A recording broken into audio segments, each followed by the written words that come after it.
Good morning student. आज हम नया वीडियो पढ़ रहे हैं, स्टडी करेंगे आज next to the gene expression and regulation के अंडर में हमने कल जो डिस्कस किया था कि रेगुलेशन किस तरह से होता है उसको ही हम आगे लेके चलते हैं आज ओपेरॉन के थ्रू। ओपेरॉन का स्ट्रक्चर हमने कल डिस्कस किया था हल्का सा इंट्रोडक्शन में। Operon means not only single gene, a group of genes which control for particular or regulate the particular action of the cells for production of particular enzyme or protein. Now lac operon में हम देखें the lac operon is found in the E. coli bacteria. It is very common operon which is studied in under graduate और post graduate level also. ये 12वीं से लेकर आगे तक भी पढ़ने को मिलेगा, हमेशा मिलता है। These lac operon is total depend on the presence और absence of lactose in the medium where the E coli bacteria is present. E coli bacteria किस मीडियम में है वहाँ पर लैक्टोज, जिसे आप पढ़ चुके हैं ना 11 में कि डाइसेकेट होता है, तो उसका स्विच ऑन या स्विच ऑफ ये ओपेरॉन के थ्रू होता है कि प्रेजेंट है तो क्या होगा, एब्सेंट है तो क्या होगा, है ना। इसकी डिस्कवरी जैकब एन मोनॉड ने 1961 में किया था। एक्सप्लेन किया था कि how the metabolic pathway of the E. coli bacteria is switch on और switch off when the lactose is present और एब्सेंट रिस्पेक्टिवली। फॉर एग्जाम्पल दिया है व्हेन शुगर, ध्यान से समझेंगे इस सेंटेंस को ताकि आपको पूरा ओपेरॉन समझ में आ जाए। E. coli when lactose sugar is provided to the culture medium को, इसका जिसमें ई. coli बैक्टीरिया कल्चर किया जा रहा है मीडियम में, उस मीडियम में लैक्टोज शुगर है या नहीं। Cell induce production of 3 enzyme, अगर है लैक्टोज है तो सेल इंड्यूस करेगी, उससे रिएक्ट करेगी और 3 टाइप के 3 enzyme are necessary for the digestion of the lactose is produced. ये लैक्टोज शुगर को डाइजेस्ट करने के लिए 3 प्रकार के एंजाइम ये प्रिपेयर करेगी ताकि लैक्टोज को वो डाइजेस्ट कर सके और उसका यूज़ कर सके। ताकि हम जानते हैं कि लैक्टोज डाइसैकेराइड है मतलब एनर्जी देगा, है ना, एनर्जी गिविंग रहेगा। तो एनर्जी गेन करने के लिए लैक्टोज को तोड़ेगा ई. coli बैक्टीरिया, और तोड़ने के लिए उसके 3 एंजाइम प्रिपेयर होंगे और बाद में उस एंजाइम का इस्तेमाल करके ई. coli बैक्टीरिया उस लैक्टोज को as a energy source, as a हम सब लोकल वर्ड में फूड की तरह इस्तेमाल करना करेगा।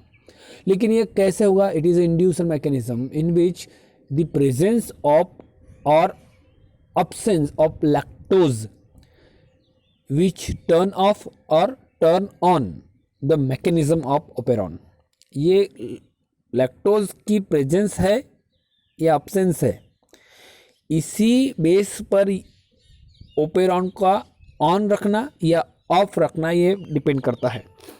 3 एंजाइम थे, बीटा गैलेक्टोसाइडेज, परमिएज एंजाइम और transacetylase enzyme is prepared by this operon model. Operon के थ्रू ये 3 गैलेक्टोसाइडेज, परमिएज और ट्रांससाइलेटेज एंजाइम ये प्रिपेयर करेंगे जो लैक्टोज का डाइजेशन के लिए इस्तेमाल होंगे। बेसिकली इसमें 4 जीन होते हैं, regulatory genes, promoter gene, operator gene, structural gene.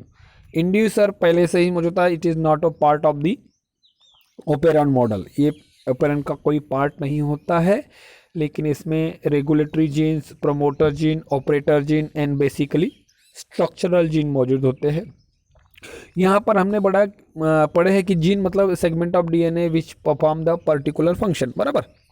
अब यहाँ पर हमने 3-4 जीन ले लिए एक साथ में, operate, regulator, promoter, operator and the structural. ये 4 जीन मिलकर एक काम कर रहे हैं, लैक्टोज का डाइजेशन या लैक्टोज का प्रेजेंस है या अब्सेंस है, इस स्टडी इस बेस पर। मतलब लैक्टोज है, मतलब समझने के लिए हम करेंगे कि एक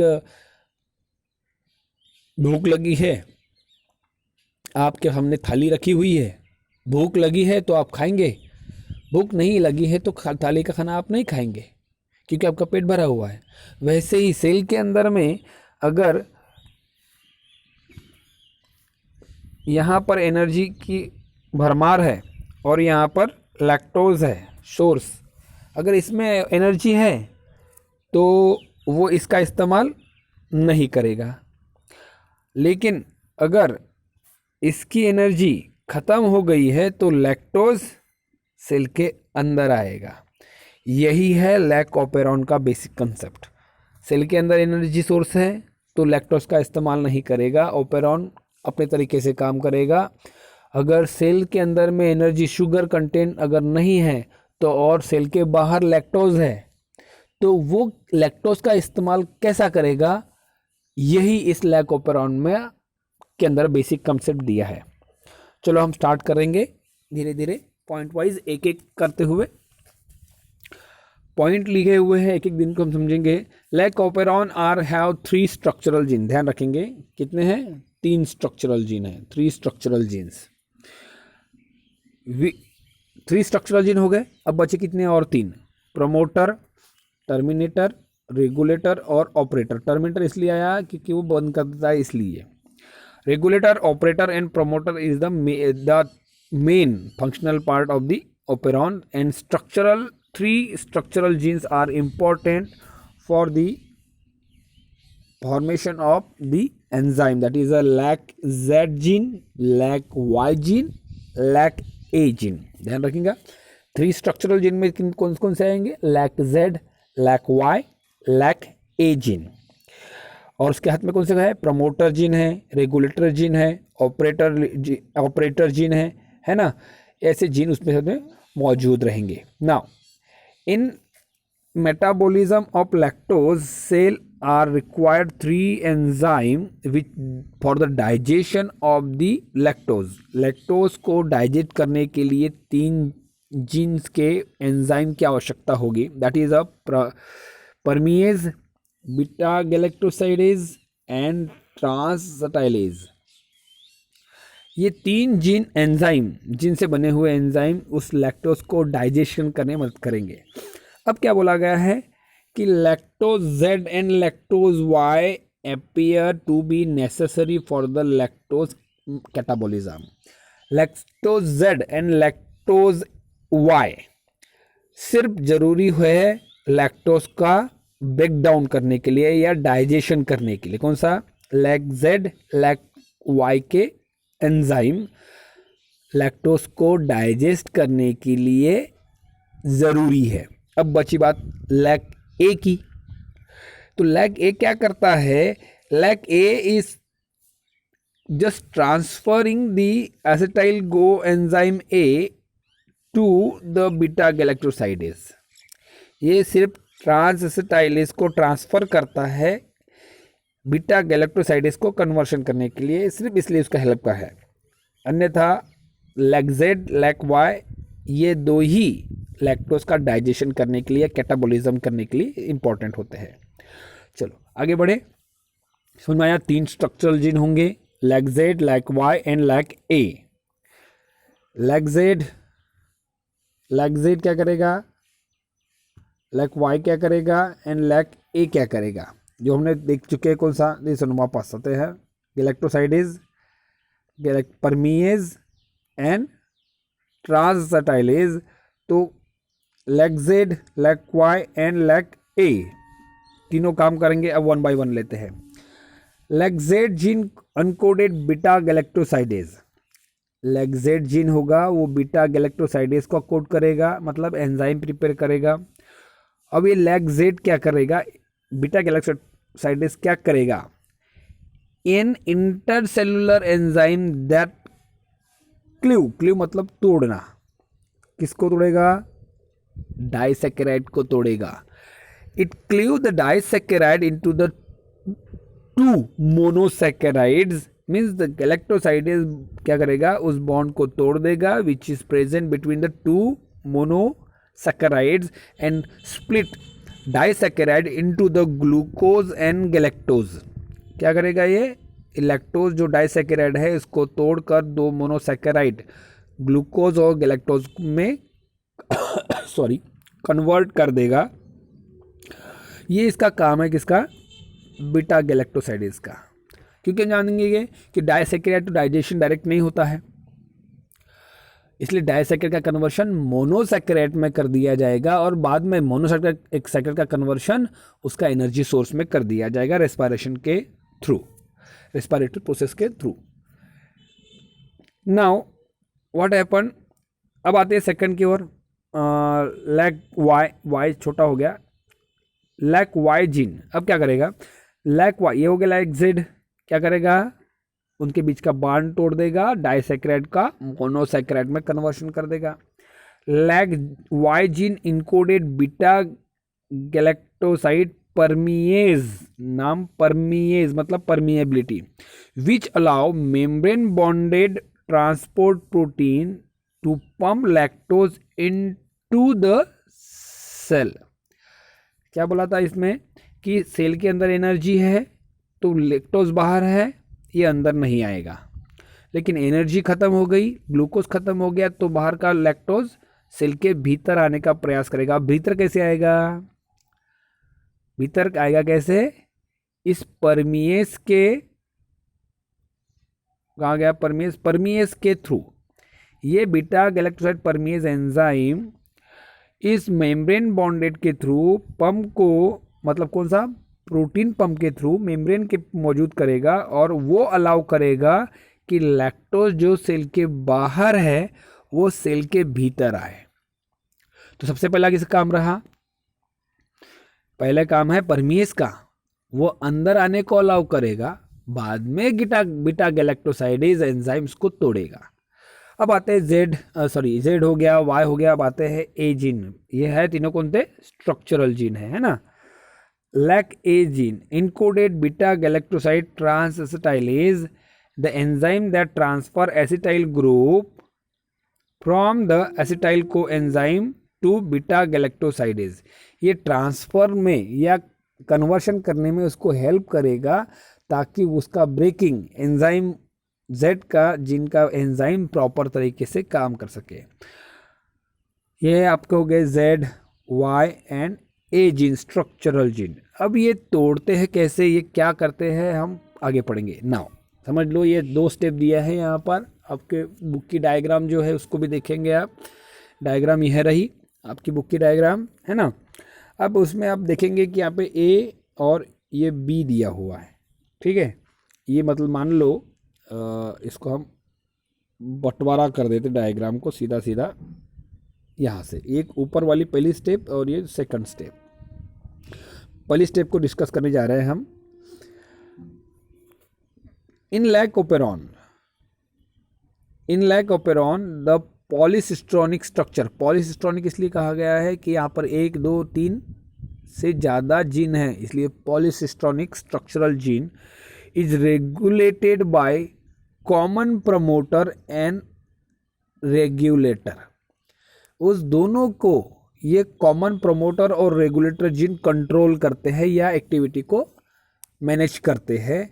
अब ये प्रमोटर और रेगुलेटर और ऑपरेटर जीन कैसे काम करते हैं, हम ये अलग अलग कंडीशन इसमें समझने का प्रयास करेंगे।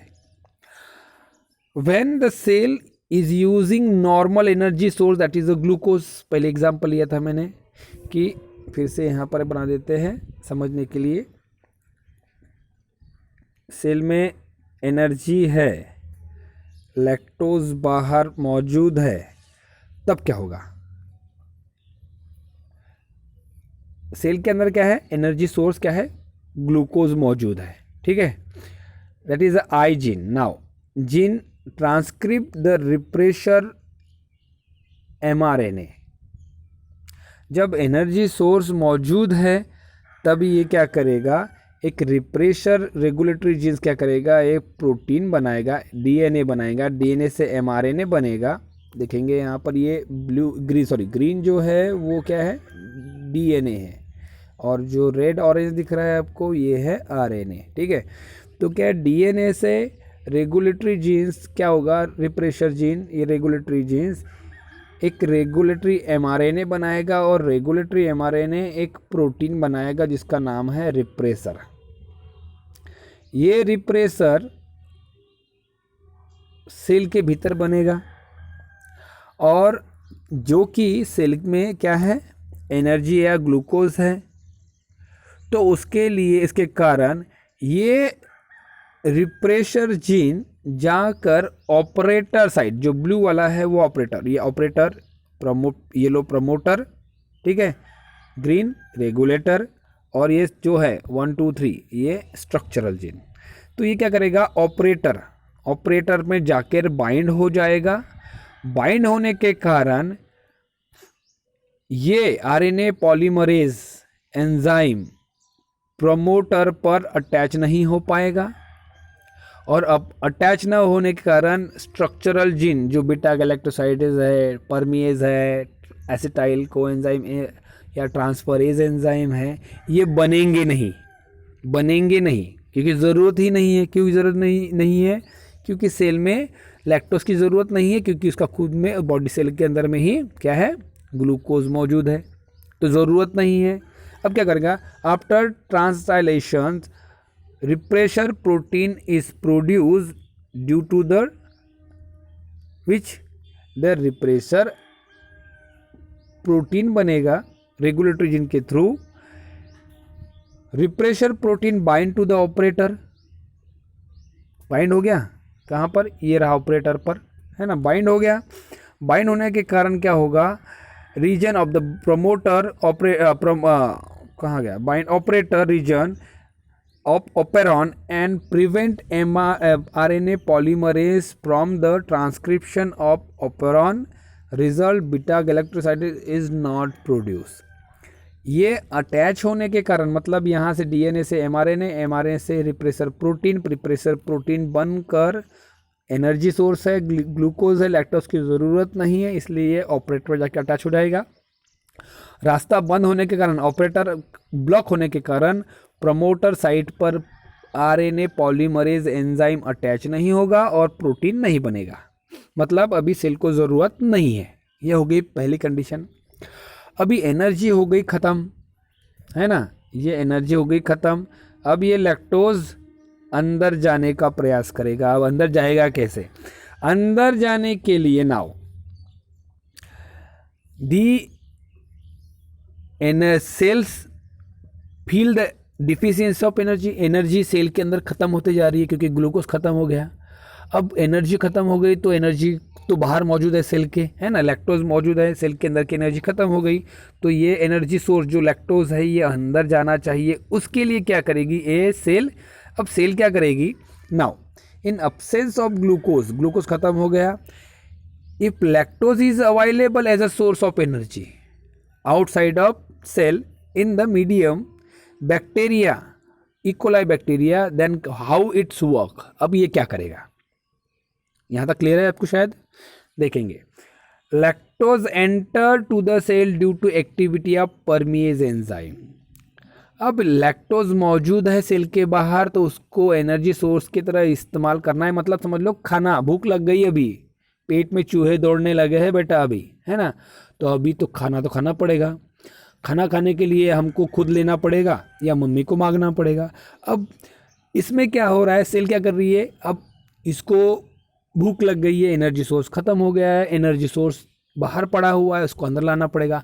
अब अंदर लाने के लिए क्या करना पड़ेगा, उनके एंजाइम प्रिपरेशन करना पड़ेगा। कौन से वाले, वो 3 स्ट्रक्चरल जीन जो हमने लास्ट पीपीटी में पढ़े हैं। It act as a inducer, ये ही एक इंड्यूसर की तरह काम करता है, भूख एनर्जी की requirement, and interact with the repressor to inactivate it. अब ये इंड्यूसर, ये एनर्जी सोर्स कम होने के कारण इंड्यूसर की तरह उस रिप्रेसर प्रोटीन जो जाके ऑपरेंड को उसने बंद कर लॉक कर दिया था उसको डीएक्टिवेट कर देंगे। वही सेम होगा, रेगुलेटरी जीन्स या रिप्रेसर जीन का एमआरएनए बनेगा, रिप्रेसर बनेगा। अब रिप्रेसर तो बन गया लेकिन एनर्जी खत्म हो गई है, तो क्या करेगा, इंड्यूसर मौजूद रहेंगे क्योंकि एनर्जी सोर्स तो है नहीं। एलो लैक्टोज का इंड्यूसर जो सेल के अंदर में मौजूद रहेगा क्योंकि एनर्जी ग्लूकोज खत्म हो गई, ये क्या करेगा, रिप्रेसर को बाइंड कर देगा, इसको लॉक कर देगा। अब ये लॉक होने के कारण ये जाकर ऑपरेटर पर अटैच ना हो पाएगा क्योंकि ये खुद ही बंद हो गया है। तो ये जाके मतलब ताले में दूसरी चाबी फिट कर दिए और ताला हो गया जाम। अब ये ताला इस ऑपरेटर पे नहीं लग सकता है, तो उसके कारण ये ऑपरेटर खुला रहेगा। अब ऑपरेटर खुला है तो प्रोमोटर पे क्या होगा, आरएनए पॉलीमरेज एंजाइम अटैच हो जाएगा और ये आरएनए पॉलीमरेज एंजाइम ऑपरेटर खुले होने के कारण प्रमोटर पर अटैच होकर धीरे धीरे ऑपरेटर से होते हुए structural gene 1, structural gene 2, structural gene 3 के एमआरएनए बना देगा। ट्रांसक्रिप्शन हो जाएगा, एमआरएनए बन गया, एमआरएनए से ट्रांसलेशन हो जाएगा, सेंट्रल डोग्मा वही पुराना ही, ट्रांसलेशन हो जाएगा और ट्रांसलेशन हो गया तो प्रोटीन मतलब वो 3 enzyme lac Z, lac Y, ये वाला lac Z, lac Y and lac A के एंजाइम बनना शुरू हो जाएंगे। सेकंड लैक वाई एंजाइम का जीन क्या करेगा, it acts at the inducer, interact with the preparation, become inactivate, the RNA polymerase can bind itself to operate site and transcript the operand to produce lac mRNA, that is Z, Y and A mRNA, which enable to formation of all the required 3 enzyme need for the lactose metabolism। जैसे ही attach हो जाएंगे transcription हो जाएगा, DNA से mRNA बन जाएगा और इस एमआरएनए से ट्रांसलेशन होकर प्रोटीन बनेगा। बीटा गैलेक्टोसाइड का पहला एंजाइम, परमीएस का दूसरा एंजाइम और ट्रांसस्टाइलेज का तीसरा एंजाइम बन जाएगा। बी एंजाइम वाई या वाई लैक वाई के थ्रू परमीएज एंजाइम बनेगा और परमीएज एंजाइम के थ्रू पहला point lactose get enter into the cell, सीधा लैक्टोज सेल के भीतर आ जाएगा। फिर बीटा गैलेक्टोसाइडेज और ट्रांसस्टाइलेज मिलकर उस लैक्टोज का ब्रेकडाउन करेंगे और सिंपल 2 ग्लूकोज मॉलिक्यूल, ग्लूकोज और लैक्टोज, ग्लूकोज एंड मैं कंफ्यूजन हो गया, glucose and galactose monosaccharide produce करेंगे और गैलेक्टोज और ग्लूकोज मिलकर these regulatory genes produce energy to the cell and cell use this energy as a source। Cells उस lactose का तोड़कर ग्लूकोज और लैक्टोज में गैलेक्टोज में कन्वर्शन कर देगा और वो एनर्जी सेल इस्तेमाल करना शुरू कर देगी। This regulation of lac operon by the refresher is example of negative control of transcription initiation. इसलिए कहा गया है कि इसमें एक साथ में ये रेगुलेटर जो जीन है, रेगुलेटरी जीन्स, ये 2 तरीके से काम करती है। एक तो पहला ये सिंपल काम करेगी, एनर्जी ग्लूकोज है तो बाइंड करके बंद कर देगी, मैकेनिज्म बंद रखेगा।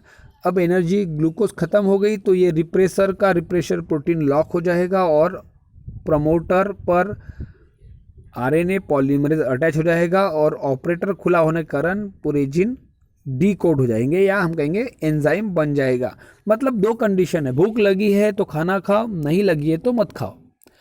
इसी आधार पर ये लैक ओपेरॉन डिस्कस कर चुके हैं। मतलब इसमें क्या होता है कि ये एनर्जी सोर है तो रिप्रेसर बाइंड नहीं होगा और ऑपरेटर बंद हो जाएगा और जिसके कारण एंजाइम नहीं बनेगी। ग्लूकोज नहीं है तो रिप्रेसर खुद लॉक हो जाएगा वो लॉक नहीं कर पाएगा, खुद लॉक हो जाएगा और ऑपरेटर खुला रहेगा। खुला रहेगा तो प्रोमोटर पर आरएनए पॉलीमरेज एंजाइम अटैच होकर वो 3 एंजाइम बनेंगे जो लैक्टोज का डाइजेशन करेंगे और सेल की एनर्जी को कंप्लीट कर देंगे। इस तरह से लैक ओपेरॉन मॉडल काम करता है। मतलब एक नहीं, पॉलीसिस्ट्रॉनिक स्ट्रक्चर होता है जो एक साथ मिलकर काम करते हैं और सेल के एक्टिविटी को कंट्रोल करते हैं। ये सभी ऑर्गेनिज्म होते हैं। लैक ओपेरॉन बैक्टीरिया की बात कर रहे हैं, लेकिन ओपेरॉन बहुत सारे होते हैं, बहुत सारे होते हैं। लगभग अप्रोक्सीमेटली 90 के अप्रोक्सीमेटली 300-350 जीन होते हैं इकोलाई के अंदर में, और अप्रोक्सीमेटली 90 के आसपास ओपेरॉन इकोलाई में ही होते हैं। तो सोच लो हम ह्यूमन में भी बहुत सारे होंगे, तो ओपेरॉन बहुत सारे होते हैं।